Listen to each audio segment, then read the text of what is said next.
எப்பா பிறக்குத வருஷம், இந்த வருஷமாச்சு எங்களுக்கு ஏதாவது செய்யுமா? இப்போ இந்த கேள்வியை தான் மீனராசி நினச்சிக்கிட்டு இருக்கீங்க. ஏன்னா ஏற்கனவே 2023, 24லாம் செய்யும் செய்யும் செய்யும் சொல்லி செஞ்சுது வெறும் வெச்சு செஞ்சுது. இதானே உண்மை? இந்த வருஷமாச்சு நாங்கள் நினைக்கிறது நடக்குமா?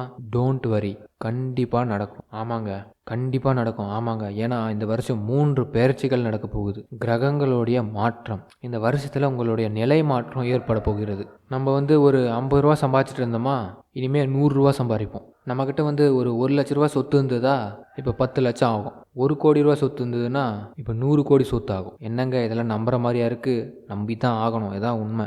முன்னேற்றத்தை கொடுக்கக்கூடிய வருஷமாக இந்த ஆண்டு அமையும். அதே மாதிரி பதவி உயர்வுகள் நான் மாறுவேனான்னு கேட்டிங்கன்னா கண்டிப்பாக நடக்கும். ஒரு டிரான்ஸ்ஃபர் எதிர்பார்க்குறீங்களா? ஒரு உயர்வு எதிர்பார்க்குறீங்களா?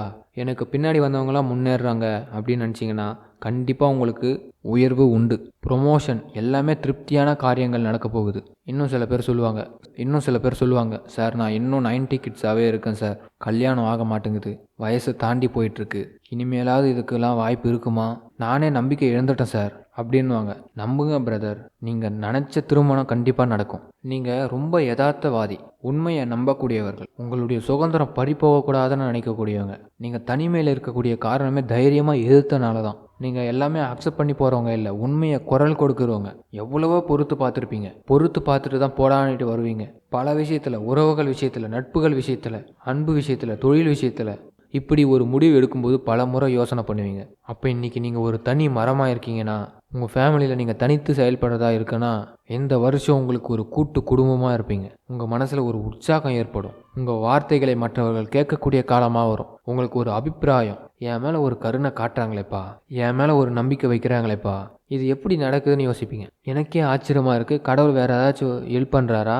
என்னடா இது வெறும் சோதனையும் சங்கடமும் சந்தித்த நம்மளுக்கு லேசாக அப்படியே காற்று சில்லுன்னு வீசுதே, லேசாக நம்ம வாழ்க்கையில் சில்லுன்னு காற்று வீசுதே, தீர்வே இல்லாத ஒரு வாழ்க்கையாக இருந்தது இப்படி மாறி இருக்குது அப்படின்னு யோசிப்பீங்க. இது எப்படி தான் நடக்குதுன்னு நீங்களே யோசிப்பீங்க. இந்த 2025 ஒளிமயமான எதிர்காலம் சேனல் இருக்கக்கூடிய அனைவருக்கும் இந்த புத்தாண்டு நல்வாழ்த்துக்கள் தெரிவித்துக் கொள்கிறேன். நீங்கள் நினச்சது நடக்க போகிறது. இந்த வாழ்க்கையில் நீங்கள் என்னென்ன நினச்சிங்களோ அது எல்லாம் பழிக்க போகுது. கடவுள் மீது சத்தியம் பண்ணியிருந்தாலோ, மனுஷங்க மீது சத்தியம் பண்ணியிருந்தாலோ, உறவுகள் மீது சத்தியம் பண்ணியிருந்தாலோ அது எல்லாமே நடக்க போகுது.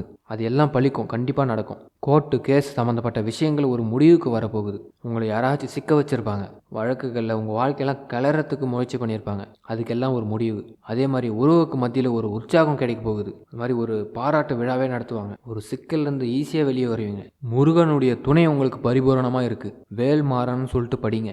முருகனுடைய வேல் இருந்தால் போதும், நிச்சயம் உங்கள் பக்கம். இந்த மீனராசிக்காரர்களுக்கு 7.5 சனி எல்லாரும் பயன்படுத்தி வச்சுருப்பாங்க. ஒன்றும் பயப்படாதீங்க. இந்த 7.5 சனியில் இந்த வருஷம் ஜென்ம சனியாக உள்ள வராரு. ஜென்ம சனி என்ன பண்ணுறாரு? உங்களை உயர்த்த வருகிறார். இது வரைக்கும் உங்கள் வாழ்க்கையில் தேவையில்லாத செலவு பண்ணிட்டு இருந்தீங்கன்னா அந்த ஃபினான்ஷியல் ப்ராப்ளங்கள் உங்கள் பக்கம் சக்ஸஸ் ஆகும். உங்கள் பேங்க் பேலன்ஸை உயர்த்துவதை பற்றி யோசிப்பீங்க. உங்களுக்காக என்ன நடந்துட்டு இருக்குன்னு அப்படின்னு யோசிப்பீங்க. நீங்கள் யார் அப்படின்றத பற்றி சிந்தனை பண்ணுவீங்க. அதில் வெற்றி கிடைக்கும். அதே மாதிரி உங்கள் ராசிக்கு 3ஆம் இடத்துல இருக்கக்கூடிய குரு 4ஆம் இடத்துக்கு போகிறாரு. ராசிநாதனுக்கு 4வது இடம். அந்த குரு உங்களுக்கு யோகத்தை கொடுக்குறார். ஒரு மனுஷனுக்கு சில பேருக்கு நல்ல பண்புகள் ஏற்படும், சில பேருக்கு நல்ல யோகங்கள் ஏற்படும். ஆனால் பண்பு யோகம் இது ரெண்டுமே பார்த்தீங்கன்னா கூடுதல் நலனில் தான் வரும். இப்போ ஏதோ உங்களுக்கு ஒரு நல்ல நேரம், திடாத்திரமான நேரம், இது எந்த விதத்துலையும் குறையில்லை. குரு சப்போர்ட் பண்ணுறார், சனியும் சப்போர்ட் பண்ணுறார். எப்படி 2025க்காக உயர்வுக்காக 2 கிரகமும் பார்த்தீங்கன்னா உயர்வை ஏற்படுத்தக்கூடிய வருஷம். அதனால் தெய்வம் பலம் தான் உங்களுக்கு மிகப்பெரிய யோகத்தை கொடுக்க போகுது. திருச்செந்தூர் கோவிலுக்கு போய் வழிபாடு பண்ணுங்க. உங்கள் ராசியில் ராகு கேதுவோடைய ஆட்டமும் இந்த வருஷம் இருக்குது. அதனால் தைரியத்தை விட்டுறாதீங்க. இந்த வருஷம் உங்கள் தைரியம் தான் உங்களுக்கு பெரிய பாதுகாப்பை கொடுக்கும். எங்கேயுமே ஃபெயிலியர் ஆகவே மாட்டீங்க. இந்த வருஷத்தில் துர்க்கையும் முருகனையும் கைவிடாதீங்க. தொடர்ந்து வழிபாடு பண்ணுங்க, தோல்வின்றதே வராது. வீடு சம்பந்தமான விஷயங்கள் சக்ஸஸ் ஆக போகுது. வெளிநாடு பயணங்கள் உங்களுக்கு யோகத்தை கொடுக்க போகுது. இந்த வருஷத்தில் சில்லறை அப்படின்னா பணம், நிறைய சில்லறை வருமானம் கிடைக்கிறதுக்கு நிறைய வாய்ப்பு இருக்குது. அது மாதிரி பார்த்தீங்கன்னா இந்த கூடுதல் வருமானம், ஷேர் மார்க்கெட்டு, பூமி சம்மந்தப்பட்ட பிஸ்னஸ் உங்களுக்குலாம் லாபம் அதிகம். ரியல் எஸ்டேட் அதுலேயும் நீங்கள் லாபம் பார்ப்பீங்க. ஒரு புதிய கூட்டணி நிச்சயம் ஏற்படும். கலை உலகத்தில் இருக்கக்கூடியவங்களுக்கு ஆதரவு அதிகரிக்கும். அரசியல் ஈடுபாடுகள் உள்ளவருக்கு நிறைய முன்னேற்றம். பெண்கள், மீனராசியில் இருக்கக்கூடிய பெண்கள் கண்டிப்பாக அரசியலுக்கு வருவீங்க. அரசியலில் மனிதர்களை சந்திப்பீங்க. உங்களுடைய வாய்ஸ் இப்போ அதிகரிக்கும். இந்த வருஷத்தை பொறுத்த வரைக்கும் நல்ல முன்னேற்றங்கள், தனித்து முன்னேறக்கூடிய நேரங்கள் ஒருத்தவங்களை நம்பி இருந்த நம்மளே நம்ம வாழ்க்கையில் முன்னேற முடியும் அப்படின்னு முன்னேறுவீங்க. ஏகாந்தரமான வாழ்க்கை, திருப்தியான வாழ்க்கை, சகல செல்வங்களும் உங்களுக்கு கிடைக்க போகுது. இந்த ராசிநாதன் உங்களுக்கு சக்ஸஸ்ஃபுல் வாழ்க்கையை கொடுக்க போகிறார். ஒரு தடவை திருவங்காடு சென்று புதன் பகவானை மட்டும் வணங்குங்க. புத்திசாலித்தனம் தான் நம்மளுக்கு முக்கியம். யார் என்ன யோசிக்கிறாங்கன்றதை விட நம்ம எப்படி நம்ம யோசனையை அவங்க முன்னாடி திணிக்கன்றத நீங்கள் தெளிவாக இருங்க. 2025 2025 பல இன்னல்களையும் தாண்டி நம்ம வாழ்ந்துட்டு இருக்கோம். இந்த புத்தாண்டு சிறப்பாக இருக்கும். நிச்சயமாக 2025ஆம் ஆண்டு என்னென்ன திருப்பங்கள் வரப்போகுது, நம்ம வாழ்க்கையில் திருப்பங்கள் அது வரட்டும். அது ஏதாவது ஒரு ரூபத்தில் கண்டிப்பாக வரும். ஆனால் திருப்பங்களை நாம் எப்படி வரவேற்கிறது? ஒரு மனுஷன் நினச்ச செயல்படுத்த முடியாத ஒரு விஷயமே கிடையாது. இந்த ஒளிமயமான எதிர்காலம் சேனலில் இருக்கக்கூடிய வியூவர்ஸ், கண்டிப்பாக திருப்பங்கள் உங்களுக்கு இருக்கும். கடவுளும் உங்களுக்கு உறுதுணையாக இருப்பார். யுக்தி தெரிந்தவர்களுக்கு தான் புத்தி சரியாக வேலை செய்யும் அப்படின்னு ஒரு வார்த்தை சொல்லுவாங்க. வெறும் புத்திசாலித்தனமாக மட்டும் இருக்கக்கூடாது, யுத்தியோடும் இருக்கணும். ப்ரெசன்ஸ் ஆஃப் மைண்ட் நல்லா இருந்தால் தான் சக்ஸஸ் ஆகும்னு சொல்லுவாங்க இல்லையா? அதான் ஆல்மோஸ்ட் 2025 ப்ரெசன்ஸ் ஆஃப் மைண்ட் தான் வேலை செய்ய போகுது. தானாக கிடைக்கும், எப்படியும் கடவுள் நம்மளுக்கு கொடுத்துருவாரு. அப்படி நம்பி இருக்கிறத விட திருப்பு முனையை எப்படி கொண்டு போகிறதுன்னு யோசிங்க. இந்த திங்கிங்குள்ளே இந்த வருஷம் நீங்கள் வந்தாகணும். 2025 அப்படின்னு எண் கடிதத்தில் நம்ம கூட்டும்போது நமக்கு 25ன்றது 7உடைய எண்ணம். அது கேது பகவான், நிறைய ஞானத்தை கொடுக்கக்கூடிய ஒரு கிரகம். அப்போது எல்லாருக்குமே ஒரு ஞானம் கிடைக்க போகுது. நமக்குள்ள ஒரு ஞானம் எப்போ வருங்க? ஞானம் எப்போ கிடைக்கும்? ஒரு மனிதனுக்கு மிகப்பெரிய கஷ்டம் வரும்போது, அவனுக்கு இஷ்டமே இல்லாத ஒரு காரியத்தை செய்யும்போது தான் ஞானம் கிடைக்கும். ஒரு விருப்பமே இல்லாமல் இருக்கேன், அந்த காரியத்தை நான் செய்ய வேண்டிய கட்டாயம், அந்த கட்டாயத்தோடு நான் செய்யும்போது எந்த விதமான சந்தோஷமும் எனக்கு இருக்காது. அப்போ அவன் நினைப்பான், என்னடா இது, நம்ம வாழ்க்கையில் எதுவுமே நம்ம விருப்பப்பட்ட மாதிரி நடக்கலை, சும்மா கடமைக்கு வாழ்ந்துட்டு இருக்கிறேன். குழந்தை இருக்குது, புள்ள இருக்குது, புருஷன் இருக்கான், பொண்டாட்டி இருக்கான்னு கடமைக்கு வாழ்ந்துட்டு இருப்பீங்க. எந்த விதத்திலும் எனக்கு ஒரு நிம்மதி இல்லையேன்னு ஏங்கிட்டு இருப்பீங்க.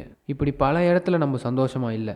இந்த சந்தோஷம் இல்லைன்னும் போது தான் ஞானம் வரும். இதை எப்படி நம்ம பெறுவது? இந்த சந்தோஷத்தை எப்படி பெறுவது? அப்போ என்ன அர்த்தம்? ஞானத்தை கொடுக்கக்கூடிய வருஷமாக இது இருக்குது. பல அற்புதங்கள் நடக்க போகுது நம்ம எல்லாருக்குமே. ஆரோக்கியம், கல்வி, தொழில், வேலை, பொருளாதாரம், காதல், திருமண வாழ்க்கை, வீடு, நிலம், கட்டிடங்கள், வாகனங்கள் போன்றவற்றிற்கு எப்படி இருக்க போகிறது என்பதை பற்றி தெரிந்து கொள்வோம். இந்த ஆண்டின் கிரக பெயர்ச்சியின் அடிப்படையில் சில தீர்வுகளையும் நாங்கள் உங்களுக்கு சொல்வோம். அதை ஏற்றுக்கொள்வதன் மூலம் நீங்கள் சாத்தியமான பிரச்சனை அல்லது உங்கள் தடுமாற்றத்திற்கு தீர்வு காண முடியும். எனவே 2025ஆம் ஆண்டு மீன ராசிக்காரர்களுக்கு ஆரோக்கியத்தை பற்றி பார்ப்போம். ஆரோக்கியத்தின் பார்வையில் சற்று பலவீனமாக காணப்படுவதால் இந்த ஆண்டு ஆரோக்கியத்தை பற்றி முழுமையாக அறிந்து உங்களின் உடல் இயல்புக்கு ஏற்ற உணவு பழக்க வழக்கங்களை மற்றும் உணவு முறைகளையும் கடைபிடிப்பது முக்கியமானதாக இருக்கும். ஆண்டின் தொடக்கத்திலிருந்து மே மாதம் வரை ராகு கேதுவின் பெயர்ச்சி உங்கள் முதல் வீட்டை பாதிக்கும். உங்களுக்கு ஏற்கனவே வாயு போன்ற பிரச்சனைகள் இருந்தால் ஆண்டின் ஆரம்ப பகுதி ஒப்பிடும் அளவில் பலவீனமாக இருக்கும். அதே நேரத்தில் மே மாதம் முதல் ராகு மற்றும் கேதுவின் பெயர்ச்சி உங்கள் முதல் வீட்டை விட்டு நகரும். ஆனால் மார்ச் மாதத்திலிருந்து சனி உங்கள் முதல் வீட்டில் பெயர்ச்சித்து ஆண்டு முழுவதும் அப்படியே இருப்பார். இது சில நேரங்களில் உங்கள் ஆரோக்கியத்தை பலவீனப்படுத்தலாம். உங்கள் உணவு பழக்கத்தில் ஏற்றத்தாழ்வுகள் காணலாம். இதன் விளைவாக உங்கள் உடல் தகுதி குறையக்கூடும். இது தவிர கைகள், இடுப்பு மற்றும் முழங்கால் போன்றவற்றிலும் சில அசௌகரியங்கள் காணப்படலாம். இந்த ஆண்டு நீங்கள் யோகா பயிற்சிகளின் உதவியை எடுத்து உங்களை உற்சாகமாக வைத்திருக்க முயற்சிக்க வேண்டும். எனவே விழிப்புடன் இருப்பது மற்றும் சரியான உணவு பழக்கம் வழக்கம் வாழ்க்கை முறையை பின்பற்றுவது மிகவும் முக்கியம். இந்த வருஷம் சக்ஸஸ்ஃபுல்லாக வருவீங்க. வாழ்த்துக்கள், நல்லதே நடக்கும். அனைவருக்கும் ஆங்கில புத்தாண்டு நல்வாழ்த்துக்கள்.